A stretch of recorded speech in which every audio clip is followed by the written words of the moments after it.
आज जब पार्लियामेंट में खड़े होकर के प्रधानमंत्री जी कहते हैं बताओ 70 साल में कांग्रेस ने क्या किया। मैं भी बैठा हुआ था उस दिन, तो आवाज आती है अपने भाषण में, हर भाषण में बताओ कांग्रेस ने 70 साल में क्या किया। तो खड़गे साहब आगे बैठे हुए थे, उन्होंने पलट के दूसरे साथी से कहा कि मत बताना, बता दोगे कि ये किया तो ये उसको भी बेच देंगे, इनका काम सिर्फ बेचने का है और कोई काम नहीं है इनका।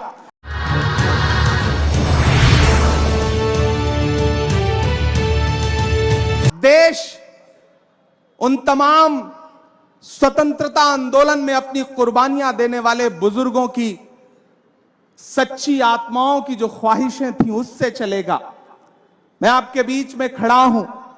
हम सब आज दिल्ली से आपके बीच इसलिए आए, दिल्ली में स्थापना दिवस का एक बड़ा कार्यक्रम था, लेकिन मुंबई कांग्रेस ने आज जो कोशिश की है, मैं उसके लिए मुंबई कांग्रेस को बधाई देता हूं कि आप एयरपोर्ट पर उतरिए और यहां तक आइए तो चारों तरफ सिर्फ और सिर्फ कांग्रेस के लहराते हुए झंडे हैं, पोस्टर है, बैनर है, जो यह बताता है कि कांग्रेस मुक्त भारत का सपना देखने वालों, यह सपना आपकी आंखों में हमेशा धरा का धरा रह जाएगा। 137 साल पहले भी कांग्रेस थी और आने वाले 137 साल बाद भी कांग्रेस रहेगी। जो ये सपना देखते हैं कि देश कांग्रेस मुक्त हो जाएगा, वो आज आए मुंबई की सड़कों पर निकले तो उन्हें समझ में आएगा कि कांग्रेस के झंडे का जो रंग है वो चारों तरफ फजाओं में घुला हुआ है। मेरे भाई, हमारे पास 137 साल की विरासत है और अपने बुजुर्गों की विरासत का जश्न मनाना, अपने बुजुर्गों की विरासत पे बात करना, यह हमारी बुनियादी जिम्मेदारी है। याद करिए 1947 के वक्त का हिंदुस्तान, किन लम्हों में यह देश पंडित जवाहरलाल नेहरू जी को मिला था, महात्मा गांधी को मिला था, मौलाना आजाद को मिला था, बाबा साहेब को मिला था। और वहां से आज जब देश यहां खड़ा है तो आप अंदाजा लगाइए कि कितनी कुर्बानियां, कितना खून पसीना शामिल है इस देश की बुनियाद में कांग्रेस के लोगों का।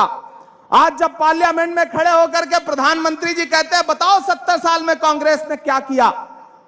मैं भी बैठा हुआ था उस दिन, तो आवाज आती है अपने भाषण में, हर भाषण में बताओ कांग्रेस ने 70 साल में क्या किया।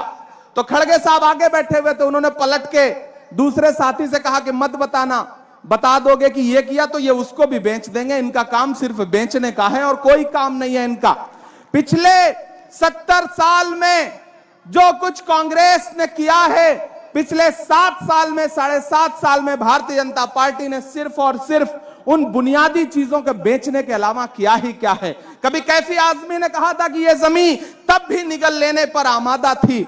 कांग्रेस का जो पूरा इतिहास है उसे जब मैं देखता हूं, जब मैं महसूस करता हूं, तो मुझे अक्सर कैफी याद आते हैं कि यह जमीन तब भी निगल लेने पर आमादा थी, यह जमीन तब भी निगल लेने पर आमादा थी।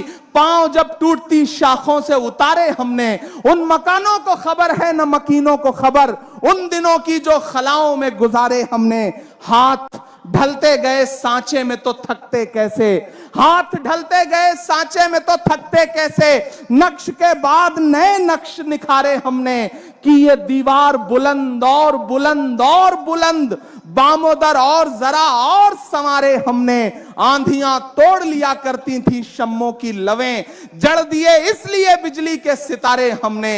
आज की रात बहुत गर्म हवा चलती है, आज की रात ना फुटपाथ पे नींद आएगी, सब उठें, मैं भी उठूं, तुम भी उठो, तुम भी उठो, कोई खिड़की इसी दीवार में खुल जाएगी। मेरे भाई, जो ये सोचते हैं कि देश का सारा सिस्टम उनके कब्जे में है, जो ये सोचते थे कि कोई भी शख्स अब उनके सामने खड़ा नहीं हो सकता, लेकिन एक अकेले शख्स ने इस कड़कड़ाती ठंड में भी एक टी शर्ट और एक ट्राउजर में कन्याकुमारी से निकल के दिल्ली पहुंच करके यह बता दिया कि तानाशाही हुकूमतें कितनी भी ताकतवर क्यों ना हो जाएं, लेकिन कोई गांधी के रास्ते पे चलता हुआ जब आगे बढ़ता है तो बड़ी बड़ी हुकूमतों को डर जाना पड़ता है। मैं सलाम करूंगा अपने नेता राहुल गांधी जी को कि वो जब कन्याकुमारी से निकले तो हम सारे लोग इस बात के गवाह हैं, यहां बैठा हुआ हर नेता इस बात का गवाह है कि जिस तरह से वो कन्याकुमारी से चले तो सब सोचते थे कि कितना दिन चलेंगे, कितनी दूर चलेंगे। लेकिन याद करिए 4 दिन पहले जब वो दिल्ली में इंटर कर रहे थे तो पूरी की पूरी सरकार, प्रधानमंत्री समेत इस बौखलाहट में थे कि कैसे इनको दिल्ली में आने से रोका जाए। मेरे भाई, ये है हमारे नेता की ताकत, ये है राहुल गांधी की ताकत। मैं उनको सलाम करता हूं। भाषण आप बहुत सारा सुन रहे हैं। मैं चूंकि शायर हूं तो मैं कोशिश करूंगा कि मैं अपने लहजे में बात कर लूं। मैं एक नज्म आखिर में सुनाना चाहता हूं ताकि आप हमारे मेहमान खुसूसी का स्वागत करने के लिए तैयार हो जाएं, मुख्य अतिथि का स्वागत करने के लिए तैयार हो जाएं। बस आपसे छोटी सी गुजारिश है कि थोड़ी सी जिंदा दिली मुझे और आपकी चाहिए। इधर जो बाईं तरफ हमारे तमाम साथी बैठे हैं दूसरे स्टेज पे, मैं उनका भी स्वागत करता हूं। एक एक का नाम ले पाना बहुत मुश्किल रहेगा, लेकिन मेरे भाई ये लड़ाई बहुत बड़ी है और इस लड़ाई में हमें एक एक शख्स को जोड़ करके आगे बढ़ना है, तब जाकर के हम इस लड़ाई पर उनका मुकाबला कर पाएंगे। मैं एक बहुत छोटी सी नज्म आपको सुनाता हूं। आज रास्ते में आते आते जो नज्म हुई है वो नज्म आपको सुनाऊंगा। वो एक शख्स जिसका पोस्टर लगा हुआ है, जिसका कटआउट खड़ा है, जिसका नाम है राहुल गांधी। मैं यात्रा में चल रहा था तो केरल में किसी पत्रकार ने मुझसे कहा कि इमरान साहब, आप राहुल गांधी जी के साथ चल रहे हैं, कैसा महसूस कर रहे हैं? तो मेरे जवाब को अपना जवाब समझना। मैंने कहा कि अगर मैं महात्मा गांधी के दौर में पैदा हुआ होता तो अंग्रेजों के खिलाफ उनके साथ भी पैदल चल रहा होता। मेरी खुशनसीबी है कि मैं इस दौर के गांधी के साथ पैदा हुआ हूं। मैं राहुल गांधी के साथ पैदा हुआ हूं तो नए अंग्रेजों के खिलाफ उनके साथ कदम से कदम मिलाकर के पैदल चल रहा हूं, देश को जोड़ने के लिए अपने पांव के छालों की परवाह किए बगैर मैं चल रहा हूं। तो मैं आपको एक नज्म सुनाता हूं।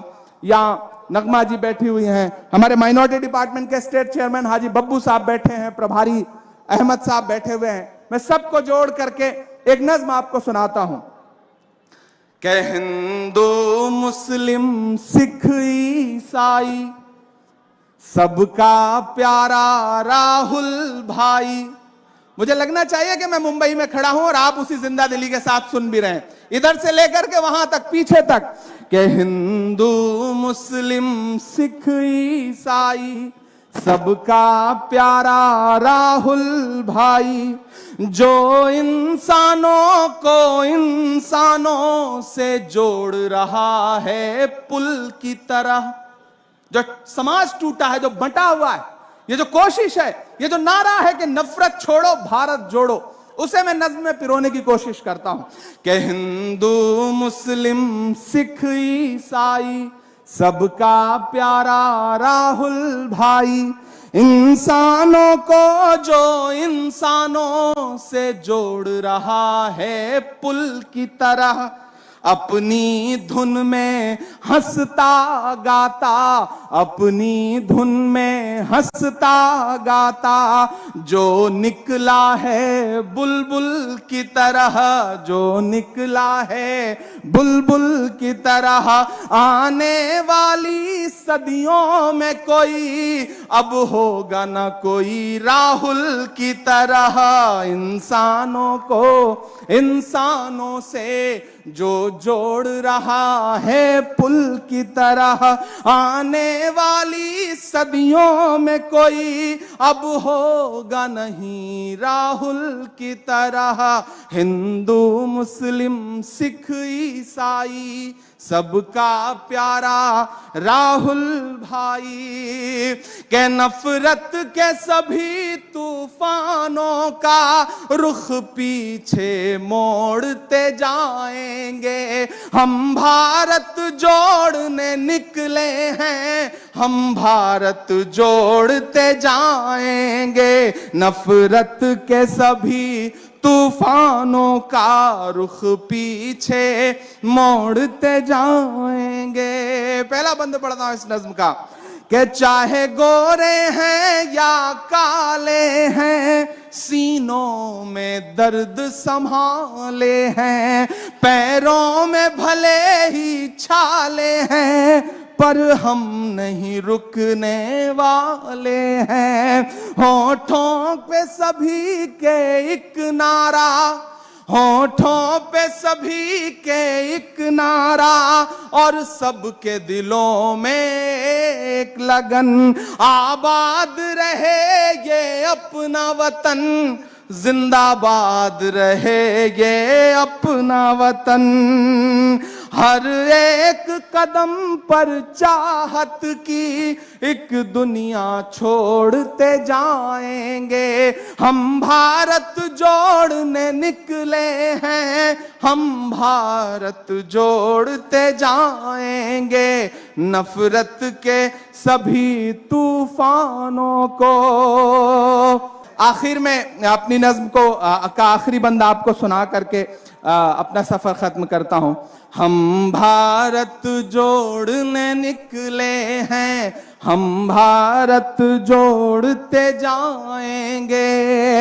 के तूफान आए बारिश आए मुमकिन ही नहीं थक जाएंगे। तूफान आए बारिश आए मुमकिन ही नहीं थक जाएंगे।